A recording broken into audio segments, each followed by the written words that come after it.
Como primera información, podemos decir que Ptolomeo II Filadelfio le compró una gran colección de libros a Neleo, sobrino de Teofasto. Aparecen entonces las obras trágicas de Esquilo, Sófocles y Eurípides. Según el político ateniense Liturgo, estas deben ser debidamente copiadas para que no puedan ser corrompidas. Un valioso ejemplar de Homero se guarda dentro de un cofre, este fue corregido por Aristóteles. Estas obras trágicas son pedidas prestadas por Ptolomeo III, quien deja una garantía de 15 talentos por ellas. Aún así, Ptolomeo prefiere perder su garantía y quedarse con los originales devolviendo unas hermosas copias.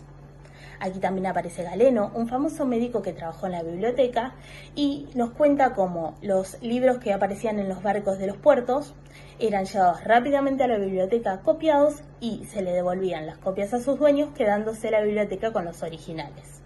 Estos eran llamados filólogos alejandrinos para poder distinguirlos.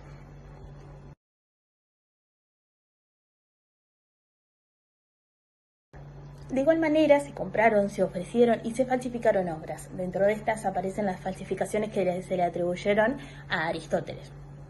Cuando un libro llegaba a la biblioteca, no era directamente puesto al público, sino que primero se llevaba a almacenes donde se los etiquetaba con su procedencia, el nombre de su vendedor y su lugar. Esta era la manera que tenían de saber cuántas obras tenían del mismo ejemplar. También en la biblioteca había un escritorio donde se realizaban las copias. Esto tenía sus debidas normas, que eran llevadas adelante por los copistas y, a su vez, por los talleres comerciales, que trabajaban para su mayor comprador, que era la biblioteca. Dentro de la biblioteca, los libros se guardaban en papiros. Estos papiros tenían el título en el frente o colgados en una etiqueta. Se dice que se pudo haber ordenado las obras por nombre de autor y que pudieron haberse agrupado los ejemplares iguales dentro de la biblioteca.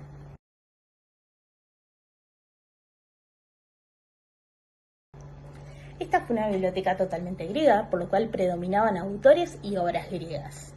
Las obras literarias, de igual manera, no atraparon a los griegos y las obras científicas eran las traducidas, pero eran puramente para datos.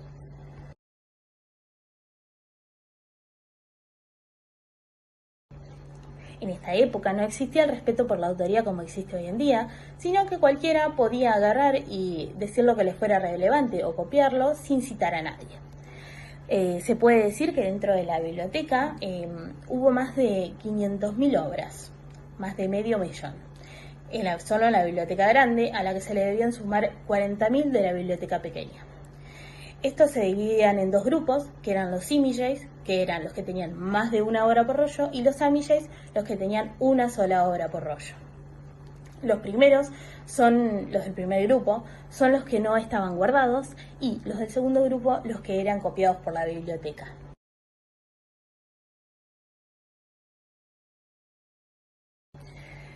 Finalmente, Aulio Gelio da la cifra de 700.000 obras dentro de la biblioteca, que fueron las que ardieron en la ocupación de Alejandría por César en el año 47 a.C.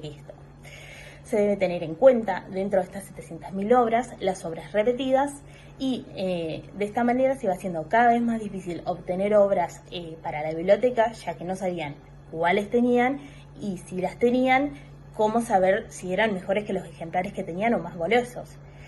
A su vez, de todas maneras, se piensa que no pudo haber tal cantidad de libros, sino que fue un error de cifras, de ceros, y que dentro de la biblioteca había aproximadamente 10.000 libros, 10.000 obras. Contando los repetidos, se dice que podría llegar a 50.000. Los papiros no llegaban a más de 64 páginas, lo que hoy se cuenta como 2 o 3 pliegos de libros, por lo cual se dice que la cantidad de libros que habría dentro de la Biblioteca de Alejandría equivaldría a 12.500 libros actuales. Esto empezaría a disminuir luego por el ingreso de ejemplares y la inutilización de algunos. Existieron grandes bibliotecarios. El primer director de la biblioteca se llamó Zenodoto de Efeo. Su vida transcurrió entre el 320 y el 240 a.C. Aunque no tengamos certeza de la cronología de los directores de la biblioteca, se piensa que Zenodoto ocupó el cargo entre el 285 y 270. Él sucedió como profesor del príncipe, que le nombró director de la biblioteca al poco tiempo de ascender al trono. Fue el primero en completar una edición crítica de la Ilíada y la Odisea, reconocidas como las únicas obras de Homero. Fue el primer intento científico de restituir a su pureza original el texto homérico. Sus opiniones se transmitieron de viva voz en el museo y entre sus discípulos. Con Zenodoto colaboraron Alejandro de Etolía y Licofón de Calcis, preparando ediciones de obras dramáticas como comedias, Licofón y tragedias, y dramas satíricos. Ambos formaron parte de la Pleiade, famoso grupo de los 7 autores trágicos que brilló en la corte de Filadelfo. Ellos trabajaron en la ordenación de los rollos de textos dramáticos que poseía y entraban en la biblioteca. Resolvieron las dudas que presentaban a los copistas del escritorio. Su trabajo debió de servir para poner en orden una buena parte de los volúmenes de la biblioteca, los que contenían las obras dramáticas. Sucedió en la dirección de la biblioteca a Zenodoto, Apolonio de Rodas. De él han llegado a nosotros algunos dispersos fragmentos poéticos y una obra completa. Las Argonáuticas, largo poema épico, dividido en 4 libros. Fue hombre de actividades intelectuales muy variadas, como la poesía, la filología, la filosofía, matemática, astronomía, cronología y geografía. Se definió a sí mismo con el término de filólogos. En la primera mitad del siglo II hubo 2 grandes directores de la biblioteca, Aristófanes de Bizancio y su discípulo Aristarco.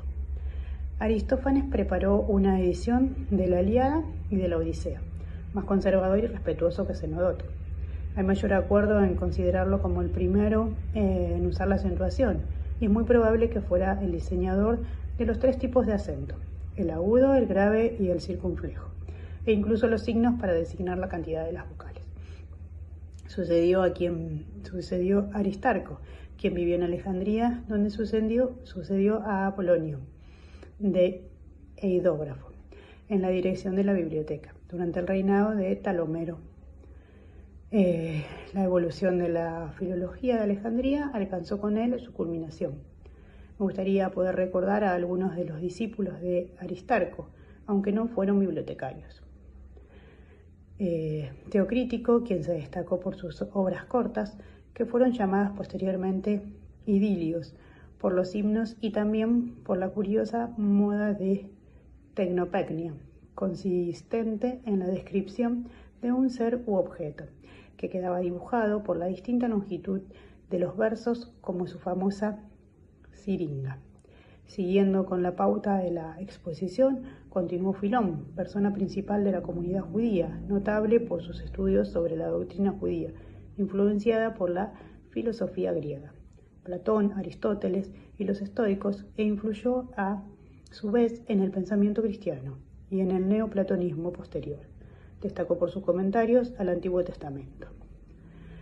Podemos continuar comentando acerca de Platón, Plotinio, cuyos escritos fueron recogidos por su discípulo, Porfirio. Ideas influidas por el pensamiento oriental han sido apreciadas de forma distinta a lo largo de la historia, pero se le ha considerado uno de los pensadores más profundos. Para finalizar, quisiera mencionar brevemente a Clemente de Alejandría, quien nació en Atenas en una familia pagana. Convertido al cristianismo, estudió en la escuela catequística de Alejandría, dirigida por Platenio. Orígenes nació en Alejandría, en una familia cristiana, fue víctima de las persecuciones religiosas. Sinesio de Cirene, de noble familia, viajó a Atenas y a Bizancio, y residió largas temporadas en Alejandría, donde fue discípulo de Hipatia. Maneto de Sabenito, sacerdote de Heliópolis, asesoró a Sóter en el establecimiento del culto a Serapis. Apolonio de Alejandría, que en Roma ejerció la abogacía, escribió una historia de Roma de la que se han conservado algunos libros. Apolonio de Perga destacó por sus estudios sobre las secciones cónicas, confeccionó tablas de eclipses, se interesó por la óptica y su autoridad ha sido muy reconocida. Claudio Ptolomeo, tras numerosas observaciones y estudios matemáticos, dio a conocer su teoría geocéntrica, que la Tierra estaba fija y a su alrededor giraban el Sol, la Luna y los planetas, teoría que ha perdurado a lo largo de más de un milenio.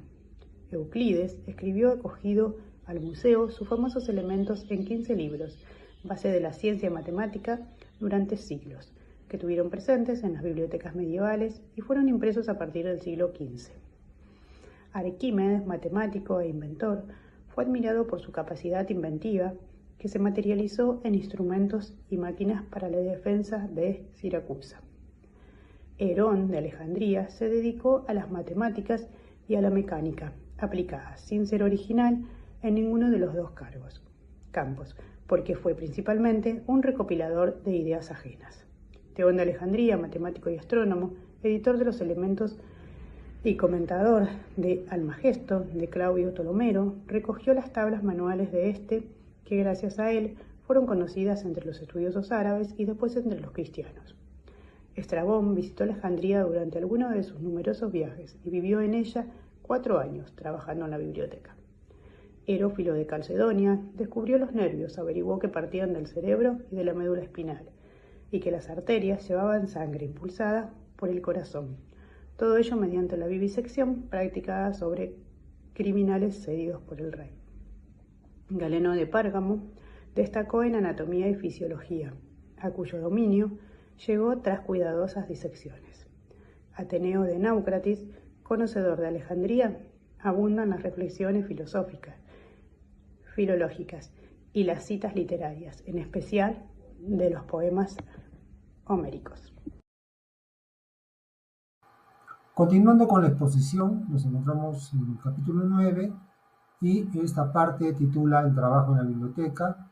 Aquí encontraremos otros usuarios que fueron notables. Uno de los personajes más importantes con los que contó la Biblioteca de Alejandría fue Calímaco. ¿Ya? Este personaje más o menos vivió entre el 310 y el 240. Una de las cosas importantes que aportó, que fue fundamental, eran los pinaques o tablas que fueron eminentes en cualquier género literario y de sus obras. Esto estaba publicado en más o menos en 123 volúmenes y puede considerarse el catálogo bibliográfico de la Biblioteca de Alejandría. También podría llamarse un inventario crítico de la literatura griega. Hubo un segundo pinaque titulaba La tabla o registro de los poetas dramáticos en orden cronológico desde el comienzo, basados en la didascalia de Aristóteles. Y un tercer pinaque se refiere al léxico de Demócrito. Los pinaques no fueron superados durante la antigüedad y sirvieron para hacer el inventario de los libros griegos escritos, también para ponerlos en orden, para facilitar el manejo y estudio en biblioteca y evitar su desaparición.